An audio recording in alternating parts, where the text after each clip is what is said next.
আসেন আসেন, অল্প দামের খেলনা আছে, খেলনা আসেন আসেন, বাচ্চাদের খেলনা, সুন্দর সুন্দর খেলনা। আরে কি সুন্দর খেলনা! ছোট ভাই খেলনা নিয়ে যাও, দাঁড়াও দাঁড়াও। বাবা বাবা, আমাকে ওই খেলনাটা কিনে দাও। তোর কি মাথাটা খারাপ হয়েছে? আমার কি দিন কি এতটা খারাপ যাচ্ছে ফুটপাত থেকে আমি খেলনা কিনবো? না বাবা, আমার এখান থেকেই কিনে দাও। আঙ্কেল নেন না, অনেক কষ্ট করে রোদের ভিতর দাঁড়িয়ে আছি, কোনো বেচা কিনা হচ্ছে না।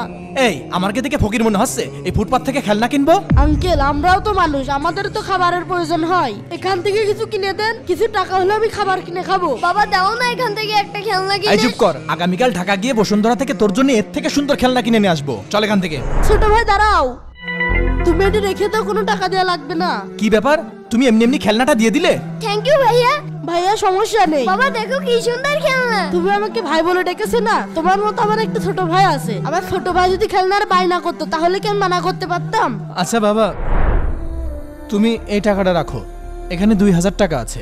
আরে আঙ্কেল, এখানে তো 2000 টাকা আছে, কিন্তু আমার এই খেলনার দাম তো মাত্র 500 টাকা। এটা তোমার ইমানদারিতার পুরস্কার। আসলে আমার কাছে টাকা ছিল, কিন্তু আমি অহংকারে অন্ধ হয়ে গিয়েছিলাম, কিন্তু তোমার ব্যবহার আচার আমার চোখ খুলে দিয়েছে, তাই মনে করতে পারো এটা তোমার ইমানদারিতার পুরস্কার। ভাই আজকে আমার পরিবারের মানুষরা পেট ভরে খাবার খেতে পারবে। প্রিয় দর্শক, ভিডিওটি ভালো লাগলে অবশ্যই লাইক করবে। এই ভিডিওতে 10,000 লাইক চাই।